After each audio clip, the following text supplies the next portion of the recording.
Olá pessoal, bem-vindos ao canal Ale Audiobook, Além das Páginas. Continuando com a nossa leitura do livro Iludidos pelo Acaso, de Nassim Nicholas Taleb. Vamos para a parte 1, o alerta de Solon, obliquidade, assimetria, indução. Creso, rei da Lídia, foi considerado o homem mais rico de sua época. Até hoje, as línguas neolatinas usam a expressão rico como Creso para descrever alguém com grande fortuna. Dizem que ele recebeu a visita de Solon, legislador grego conhecido por sua dignidade, reserva, moral ilibada, humildade, frugalidade, sabedoria, inteligência e coragem. Solon não pareceu ficar nem um pouco surpreso diante da riqueza e do esplendor que cercavam seu anfitrião, nem aparentou a menor admiração por ele. Creso ficou tão aborrecido pela indiferença de seu ilustre visitante que tentou extrair dele algum reconhecimento. Perguntou a Solon se já havia conhecido um homem mais feliz que ele. Solon citou um homem que levou uma vida nobre e morreu em batalha. Estimulado a falar mais sobre o assunto, deu exemplos semelhantes de vidas heróicas que haviam se extinguido, até que Creso, irado, perguntou-lhe, a queima-roupa, se ele próprio não deveria ser considerado o mais feliz de todos os homens. Respondeu Solon, a observação das inúmeras infelicidades que acompanham todas as situações nos proíbe de nos vangloriar de nossa atual felicidade ou de admirar a felicidade de um homem, porque pode, no decorrer do tempo, sofrer mudança, uma vez que o futuro incerto ainda não chegou, com toda a variedade que pode trazer. E apenas aquele a quem a divindade já garantiu permanente felicidade até o final, podemos considerar feliz.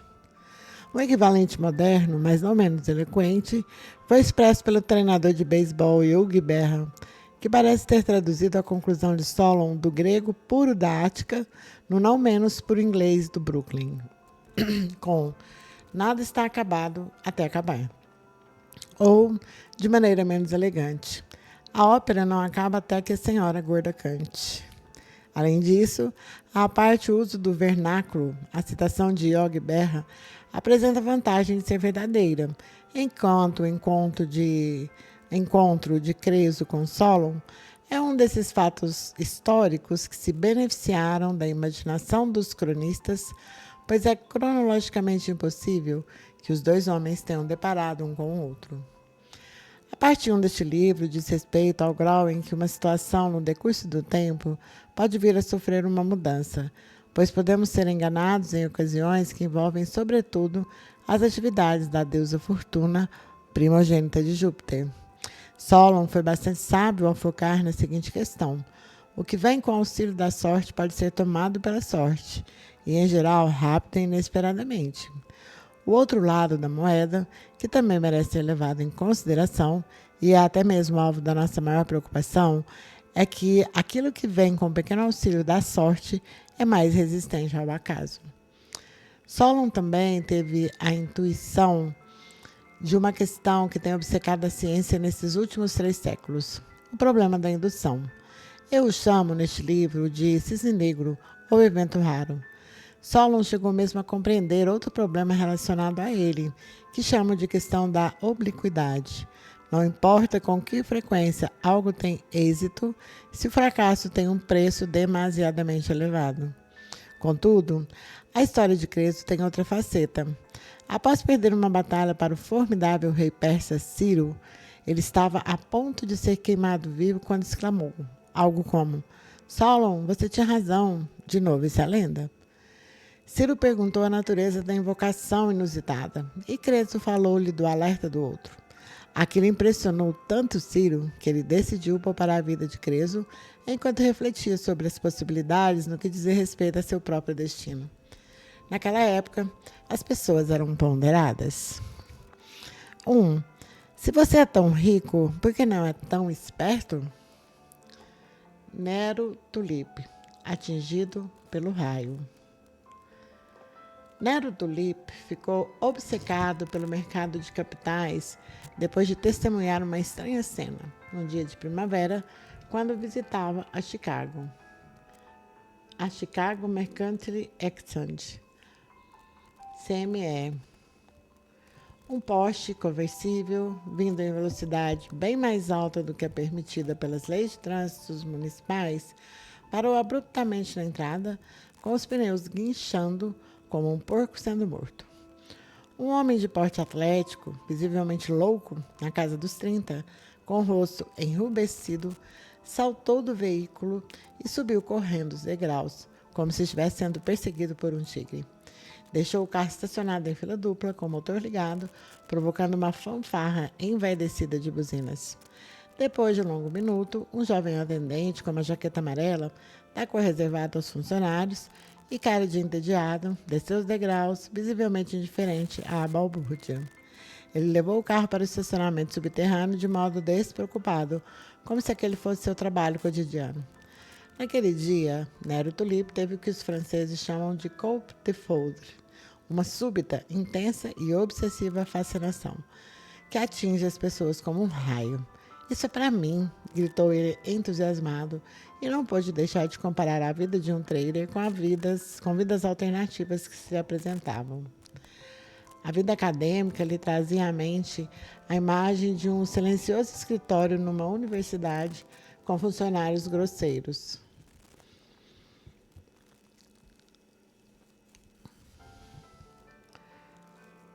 Os negócios, a imagem de um escritório calmo, com gente que pensa devagar ou quase e que se expressa com sentenças completas. Sanidade temporária. Ao contrário de um coup de foudre, a fascinação despertada pela cena em Chicago ainda não havia abandonado mais de uma década depois do incidente. Nero jura que nenhuma outra profissão dentro da lei da nossa época poderia ser tão destituída de tédio quanto a de um trader. Além do mais, embora não tenha sido pirata em alto mar, ele está convencido de que até a vida de um corsário teria mais momentos de tédio do que a de um trader. A descrição mais apropriada de Nero seria talvez a de alguém entre o Departamento de História Eclesiástica, com o modo de falar de um estudioso especialista, e de um operador da Bolsa de Chicago, com sua intensidade verbal abusiva, passando de um a outro abruptamente. Ele consegue comprometer centenas de milhões de dólares numa transação sem pensar duas vezes, e mesmo assim, ficar agoniado quando precisa escolher entre dois aperitivos do cardápio, mudando de ideia repetidas vezes e aborrecendo mais paciente dos garçons. Formou-se em literatura e matemática na Universidade de Cambridge. Iniciou um PhD em estatística na Universidade de Chicago, mas depois de ter completado os pré-requisitos para o curso e de ter terminado a maior parte de sua pesquisa para o doutorado, mudou para o departamento de filosofia. Chamou essa mudança de um momento de sanidade temporária, aumentando a consternação de seu orientador, que o alertara contra filósofos e previra seu retorno ao rebanho. Nero acabou escrevendo sua tese em filosofia, mas não no estilo europeu de Derrida, da filosofia incompreensível, isto é, incompreensível para qualquer um que não se forme naquelas fileiras, como eu mesmo. Aconteceu bem o oposto. Sua tese foi sobre metodologia da inferência estatística em sua aplicação nas ciências sociais. Na realidade, o trabalho ficou indistinguível de uma tese em estatística matemática. Era só um pouco mais ponderado e 2 vezes mais longo.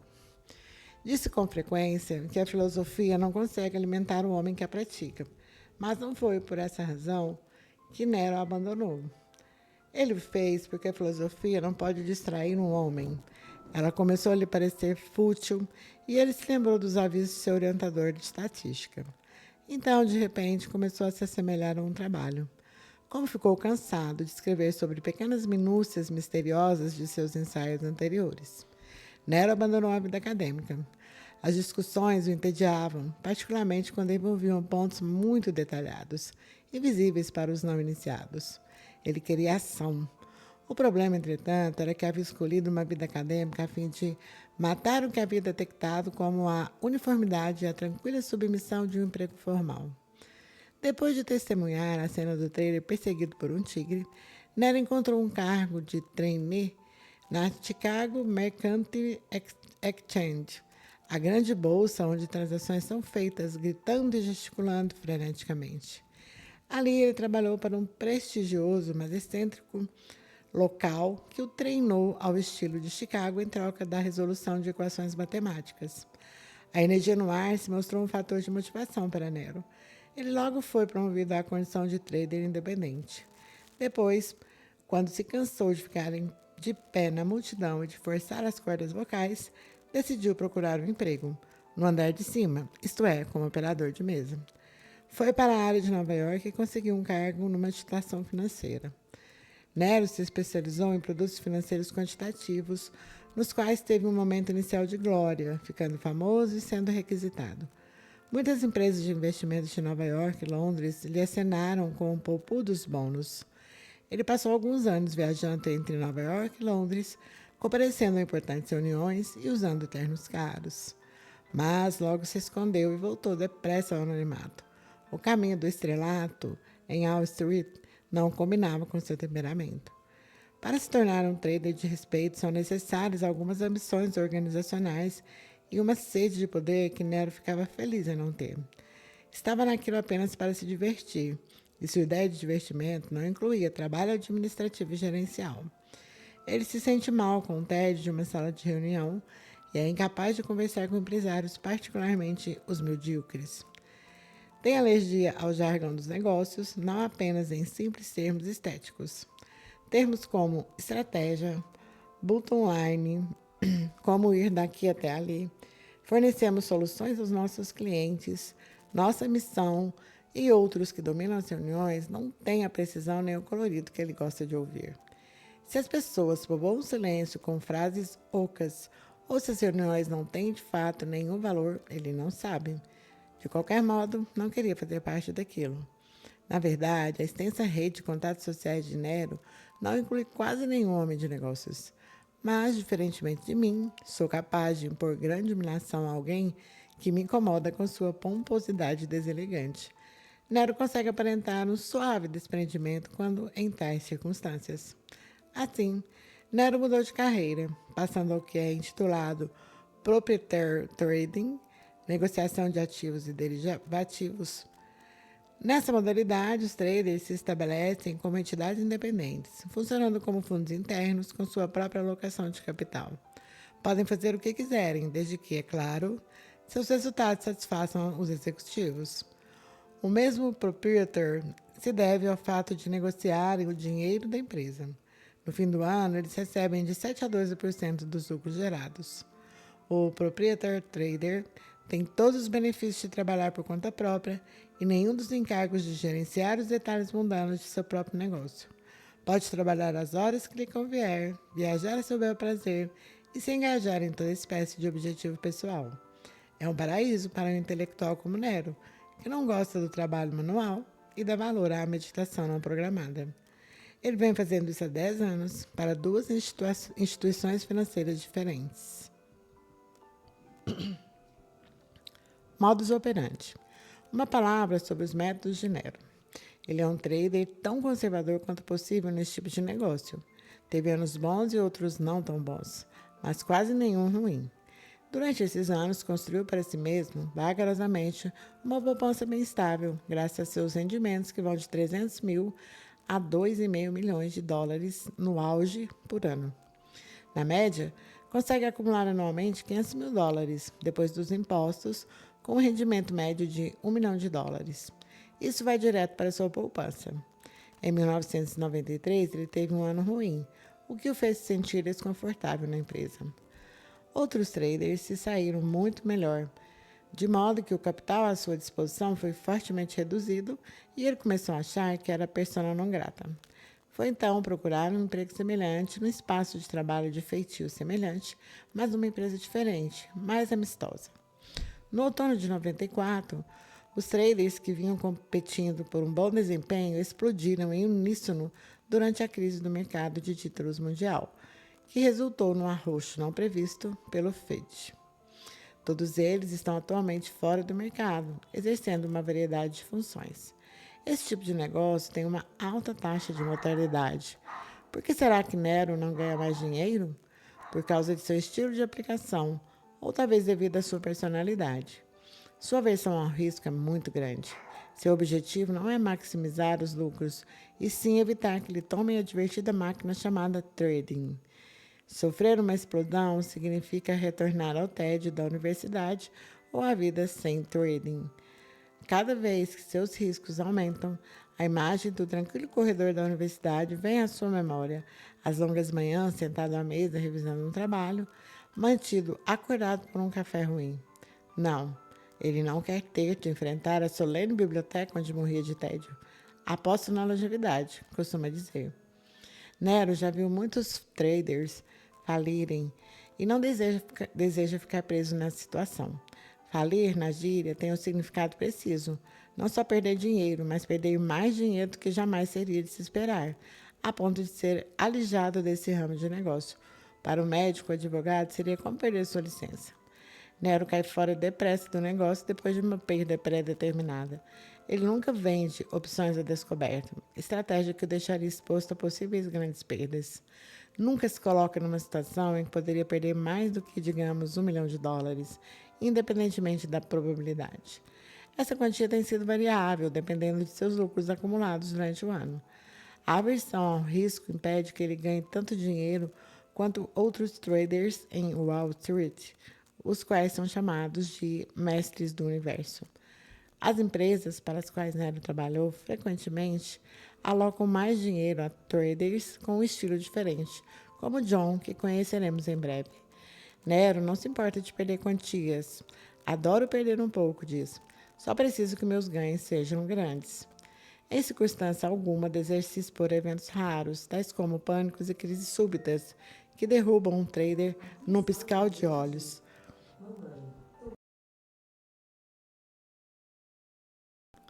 Pelo contrário, quer se beneficiar desses acontecimentos. Quando lhe perguntam por que ele não mantém uma posição perdedora, Nero invariavelmente responde que foi treinado pelo mais eficiente de todos os covardes, um trader de Chicago chamado Steve, que lhe ensinou o ofício.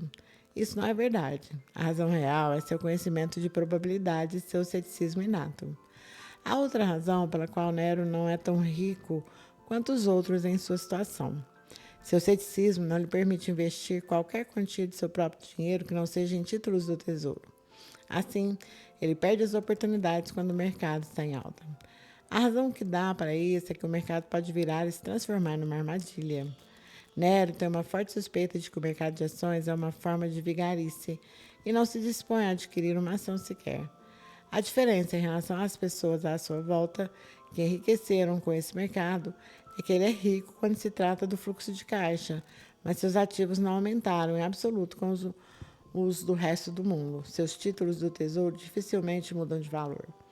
Ele se compara a uma dessas companhias emergentes de alta tecnologia que tem um enorme fluxo de caixa negativo, mas pelas quais o rebanho desenvolveu grande fascínio. Isso faz com que os proprietários enriqueçam com o valor das ações e, portanto, dependentes da aleatoriedade da escolha do vencedor pelo mercado. A diferença para seus amigos, no que se refere à variedade de investimentos, é que ele não depende do mercado em alta e, portanto, não precisa se preocupar com o mercado em baixa. Seu patrimônio líquido não é função do investimento e de suas economias. Ele não quer depender de seus investimentos, mas de seus ganhos em dinheiro para fins de enriquecimento. Nero não arrisca nada de suas economias. Investe nos produtos mais seguros possíveis. Títulos do Tesouro são algo seguro. São emitidos pelo governo dos Estados Unidos e é pouco provável que governos decretem falência, pois podem emitir dinheiro livremente em sua própria moeda para pagar suas obrigações. Nenhuma filosofia de trabalho. Hoje, aos 39, depois de 14 anos no ramo, Nero se considera bem estabelecido. Sua carteira de investimentos pessoais tem vários milhões de dólares em títulos do Tesouro com vencimento no médio prazo, o suficiente para eliminar qualquer preocupação com o futuro. O que ele mais gosta, no que diz respeito a proprietary trading, é que exige bem menos tempo do que outras profissões regiamente pagas. Ou seja, é perfeitamente compatível com sua filosofia de trabalho, diferente daquela de classe média. Operar no mercado força as pessoas a pensar bastante. Aqueles que só trabalham muito perdem o foco e a energia intelectual.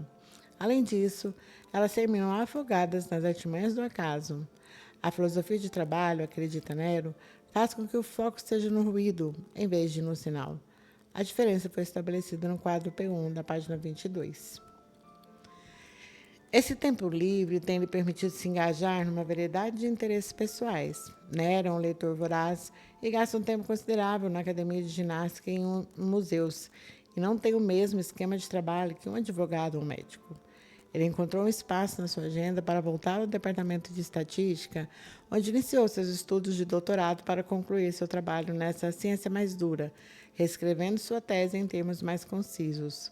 Atualmente, participa como professor de um seminário chamado História do Pensamento Probabilístico, organizado anualmente no meio do semestre pelo Departamento de Matemática da Universidade de Nova York, um evento de grande originalidade que atrai excelentes alunos de pós-graduação. Nero já economizou bastante para manter seu padrão de vida no futuro e tem planos alternativos de se aposentar e escrever ensaios populares do tipo científico-literário sobre temas relacionados à probabilidade e indeterminação, mas apenas se algum acontecimento no futuro causar o fechamento dos mercados. Nero acredita que trabalho duro e consciente quanto aos riscos aliado à disciplina tem alta probabilidade de levar a uma vida confortável. Fora isso, é tudo acaso. Seja assumindo riscos enormes, inconscientes, ou tendo uma sorte extraordinária. Um sucesso razoável pode ser explicado por habilidades e trabalho. Um sucesso inacreditável é atribuído à variância. Sempre há segredos. A introspecção probabilística de Nero talvez tenha se originado a partir de algum evento dramático em sua vida, algo que ele mantém em segredo. Um observador perspicaz poderia detectar nele certa medida de exuberância suspeita, um impulso pouco natural. Isso porque sua vida não é tão cristalina quanto pode parecer. Nero esconde o segredo, que será discutido no devido tempo. John, o trader de alto rendimento. Durante a maior parte da década de 90, em frente à casa de Nero, do outro lado da rua, ficava a casa de John, que era muito maior. John era um trader de alto rendimento, mas não do mesmo tipo de Nero. Uma breve conversa profissional com ele revelaria que tinha a profundidade intelectual e a agudeza de espírito de um instrutor de aeróbica, mas não o tipo físico. Um homem míope poderia ter observado que John se saía muito melhor do que Nero, ou pelo menos parecia ser o caso. Na entrada de sua garagem ficavam estacionados 2 carros alemães, dos melhores modelos, dele e da esposa, além de 2 conversíveis, um deles uma Ferrari de colecionador, enquanto Nero continuava com seu Fusca conversível havia quase uma década, e continua até hoje. As esposas de John e Nero se conheciam da academia de ginástica, mas a de Nero ficava extremamente desconfortável na presença da esposa de John. Ela sentia que a outra não apenas tentava impressioná-la, mas a tratava como alguém inferior. Embora Nero estivesse acostumado com a riqueza crescente dos traders e sua desesperada busca por sofisticação, transformando-se em colecionadores de vinho e amantes de ópera, sua esposa raramente considerava novos riscos reprimidos, o tipo de gente que sentira a picada da indigência em certo ponto da vida e que queria compensar ostentando seus bens.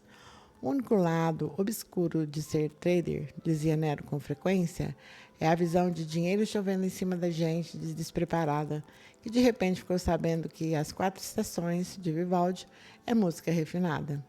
Mas era duro para a esposa dele ficar exposta quase diariamente à vizinha, que sempre se gabava do novo decorador que tinham acabado de contratar. John e a esposa não sentiam o menor constrangimento pelo fato de sua biblioteca já ter vindo com os livros encadernados em couro.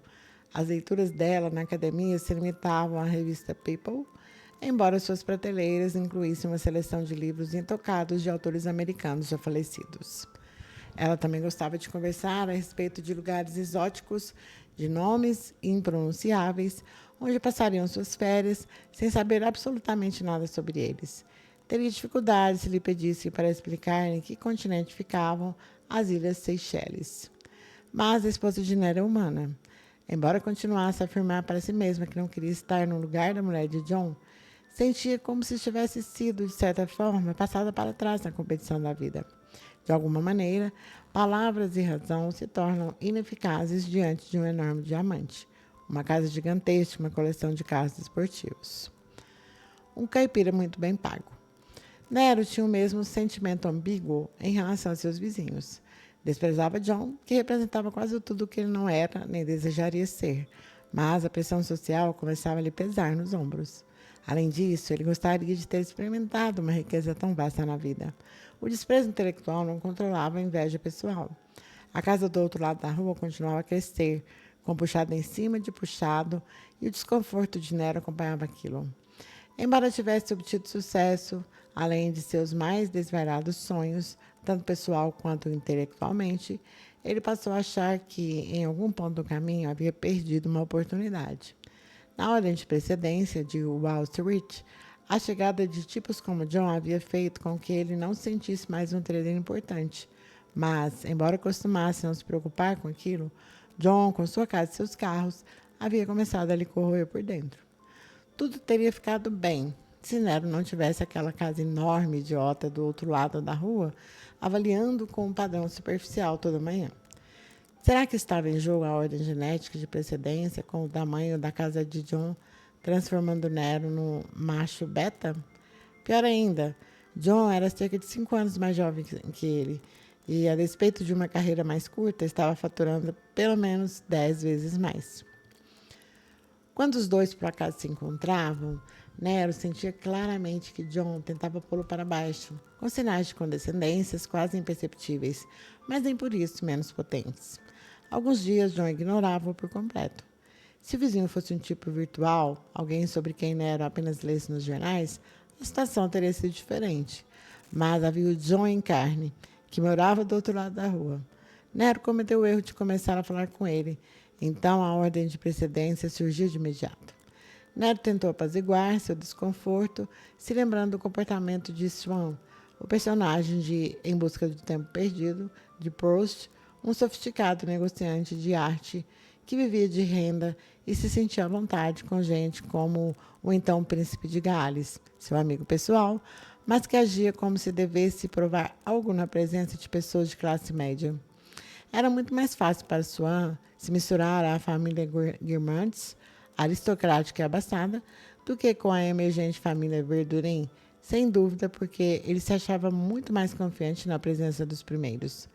Da mesma maneira, Nero consegue extrair alguma forma de respeito de gente de prestígio e importância. Com frequência, ele faz longas caminhadas meditativas em Paris e Veneza com um erudito cientista, ganhador do prêmio Nobel. O tipo de pessoa que não tem que provar mais nada, que gosta muito de conversar com ele. Um especulador bilionário muito famoso sempre telefona para pedir-lhe opinião sobre o valuation de alguns derivativos. Mas ali estava ele, tentando ganhar, obsessivamente, o respeito de um caipira muito bem pago, com um sotaque barato de Nova Jersey. Se eu fosse Nero, teria mostrado um pouco do meu desprezo por John com o uso da linguagem corporal. Mas, repito, Nero é uma pessoa educada. É claro que John não é tão bem educado, não recebeu uma formação tão boa, não tem físico tão bom, nem é considerado tão inteligente quanto Nero. Mas isso não é tudo. John não é nem mesmo mais esperto do que ele. No pregão de Chicago, Nero encontrou gente que realmente conhecia o ofício a fundo, gente que mostrava uma rapidez de pensamento que não detectava em John. Ele estava convencido de que o homem era alguém de pouca profundidade, mas confiante, que tinha se dado bem porque nunca levava em consideração sua vulnerabilidade. Mas Nero não podia, às vezes, reprimir sua inveja. Ele ficava imaginando se estava fazendo uma avaliação objetiva de John ou se era o sentimento de estar sendo menosprezado que o levava a pensar no outro de tal maneira. Talvez Nero não fosse o melhor dos traders. Se ele tivesse se esforçado mais ou tivesse procurado a oportunidade certa, em vez de ficar pensando, escrevendo artigos ou lendo trabalhos complicados. Talvez ele devesse ter se envolvido nos negócios de alto risco, onde teria brilhado em comparação a gente rastaquera como John.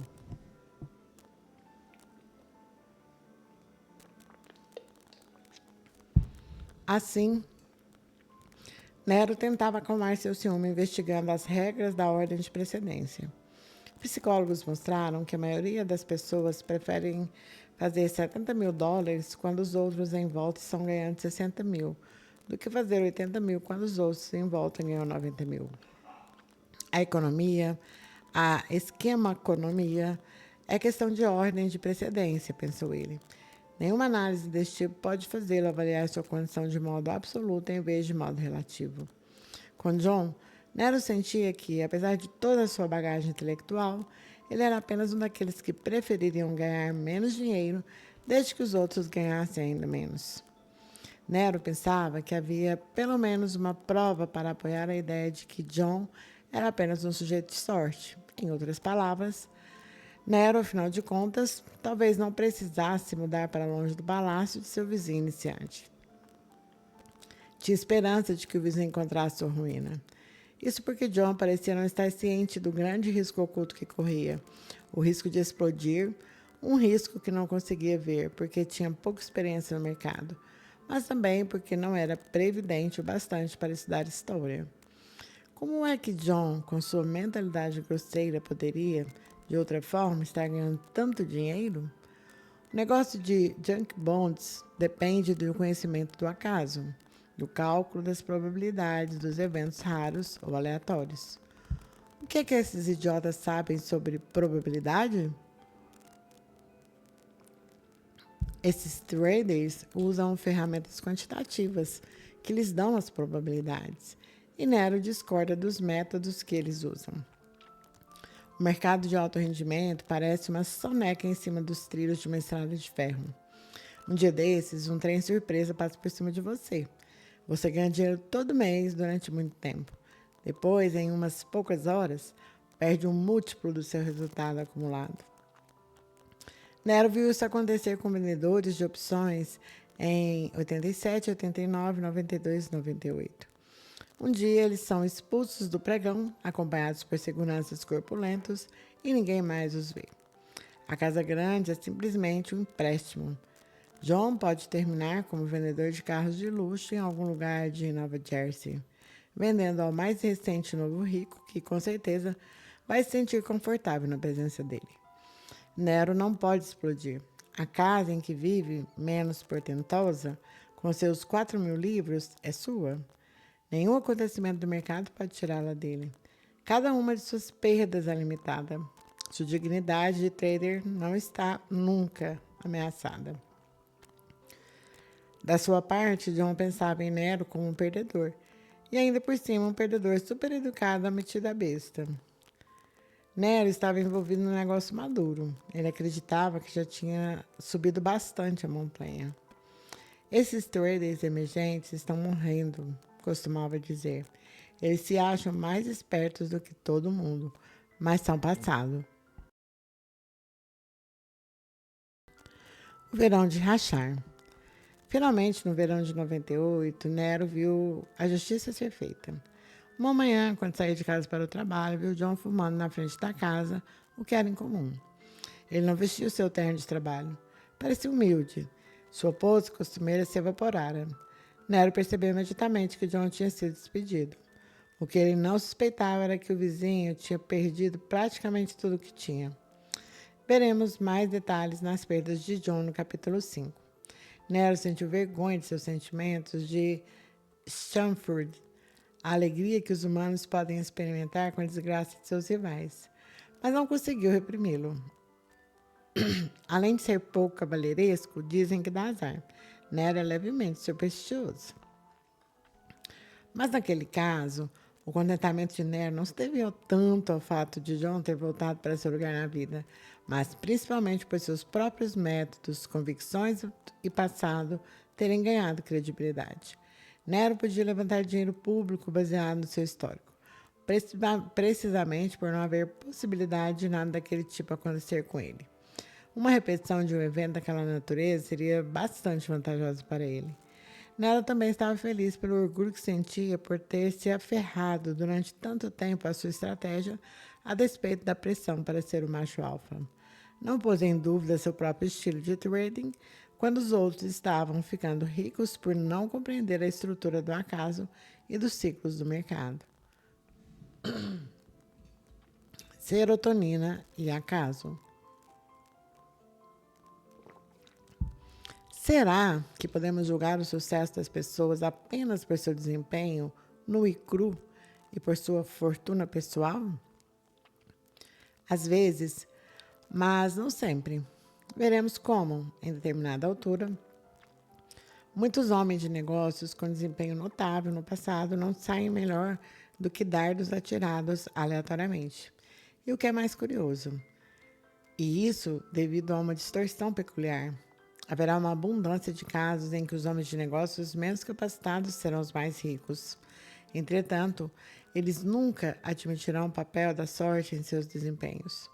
Idiotas sortudos não têm a menor suspeita de que sejam idiotas sortudos. Por definição, não sabem que pertencem a essa categoria. Eles agirão como se merecessem o dinheiro. Seu sucesso continuado lhes proporcionará tanta serotonina ou alguma substância semelhante que eles enganarão até mesmo a si próprios quanto à sua capacidade de se dar bem nos mercados. Nosso sistema hormonal não sabe se nosso sucesso depende de uma casa ou não. Pode-se ver isso em sua postura. Um trader bem-sucedido caminha empertigado, com ar dominador, e tende a falar mais que um trader fracassado. Os cientistas descobriram que a serotonina, um neurotransmissor, parece comandar uma grande parcela do comportamento humano. Ela estabelece um feedback positivo, o círculo virtuoso, mas um pontapé do acaso, que vem de fora, pode dar origem a um movimento em sentido inverso, fazendo surgir um círculo vicioso. Já foi provado que macacos com serotonina injetada sobem na ordem de precedência, o que por sua vez causa o aumento do nível de serotonina em seu sangue, até que o círculo virtuoso se rompe e começa o vicioso, durante o qual o fracasso pode fazer com que se afunde na ordem de precedência, ocasionando um comportamento que trará quedas adicionais. Da mesma forma, uma melhoria no desempenho pessoal, causada deterministicamente ou pela fada fortuna, induz a uma nova elevação da serotonina no paciente, com um aumento no que é comumente chamado de capacidade de liderança. Disse que alguém assim está arrebentando. Algumas mudanças imperceptíveis, tais como a capacidade de se expressar com serenidade e confiança, tornam o sujeito mais digno de crédito, como se ele merecesse o que ganha. O acaso não será levado em consideração como um possível fator no desempenho, até o bicho levantar novamente a cabeça e desfechar o pontapé que dará início ao círculo vicioso. Uma palavra sobre demonstrar emoções, quase ninguém consegue escondê-las. Cientistas comportamentais acreditam que uma das principais razões pelas quais as pessoas se tornam líderes não se resume às habilidades que parecem possuir, e sim à impressão extremamente superficial que os outros têm delas, através de sinais físicos que mal podem ser percebidos, o que hoje chamamos de carisma, por exemplo. A biologia do fenômeno é muito bem estudada sob o título de emoções sociais. Enquanto isso, alguns historiadores explicam o sucesso em termos de habilidades táticas, educação adequada ou outras questões teóricas vistas em retrospectiva. Além disso, parece haver uma curiosa evidência de ligação entre liderança e uma forma de psicopatologia, sociopatia, que ajuda pessoas que não vacilam, são autoconfiantes e insensíveis a angariar seguidores. As pessoas têm um mau gosto de me perguntar, em eventos sociais, se meu dia foi lucrativo. Se meu pai estivesse ali, ele diria a eles: nunca pergunte a um homem se ele é de Esparta. Se fosse, ele comunicaria a você esse fato importante. E se não fosse, a pergunta poderia ferir sua suscetibilidade. Da mesma forma, nunca pergunte a um trader se ele tem lucros. Você pode descobrir facilmente por seus gestos e modo de caminhar. As pessoas nessa profissão podem dizer com tranquilidade se os traders estão ganhando ou perdendo dinheiro. Os chefes são rápidos na identificação de um empregado que está saindo mal. Seu rosto poucas vezes revelará muita coisa, pois as pessoas conscientemente tentam controlar as expressões faciais. Mas o modo como caminham, o modo como seguem o telefone e a hesitação não deixarão de revelar seu ânimo verdadeiro. Na manhã seguinte, a que John foi despedido, ele certamente perdeu muita serotonina ou alguma outra substância que os pesquisadores descobrirão na próxima década. O motorista de táxi em Chicago explicou-me que podia adivinhar se os traders que apanhava perto da Bolsa de Chicago estavam saindo bem. Eles ficam muito inflados, disse ele. Achei interessante e misterioso que ele pudesse detectar a coisa tão rapidamente. Mais tarde consegui uma explicação plausível de um psicólogo da evolução, que alega que essas manifestações físicas do desempenho de alguém na vida podem ser usadas em sinais, exatamente como ocorre com os animais. Elas tornam os vencedores mais facilmente visíveis, o que é eficiente na seleção de acasalamento. Seu dentista é rico, muito rico. Vamos fechar este capítulo com uma dica sobre a próxima discussão acerca da resistência ao acaso. Lembre-se de que Nero pode ser considerado próspero, mas não muito rico pelos padrões de seus dias. Entretanto, de acordo com o estranho método de avaliação que veremos no próximo capítulo, ele é extremamente rico quanto à média das vidas que poderia ter levado. Nero assume tão poucos riscos em sua carreira de trader que só poderiam ter ocorrido pouquíssimos resultados desastrosos. A mesma razão para não ter obtido o sucesso de John se aplica ao fato de não ter sofrido o mesmo baque. Portanto, ele seria rico de acordo com esse inusitado e probabilístico método raro. Se tivesse que reviver sua vida profissional algumas milhões de vezes, muito poucas dessas vidas alternativas teriam sido marcadas por má sorte. Mas, devido ao seu conservadorismo, também muitas poucas teriam sido afetadas por uma grande cartada de sorte. Isto é, sua vida em estabilidade seria semelhante à de alguém que conserta relógios eclesiásticos. Naturalmente, estamos discutindo apenas sua vida profissional, excluindo sua, às vezes volátil, vida privada. Ao que se espera, e com justa razão, um dentista é consideravelmente mais rico do que o astro do rock que anda de Rolls Royce cor-de-rosa com um motorista. O espetacular que dá lances no leilão de quadros impressionistas, o empresário que coleciona jatos particulares.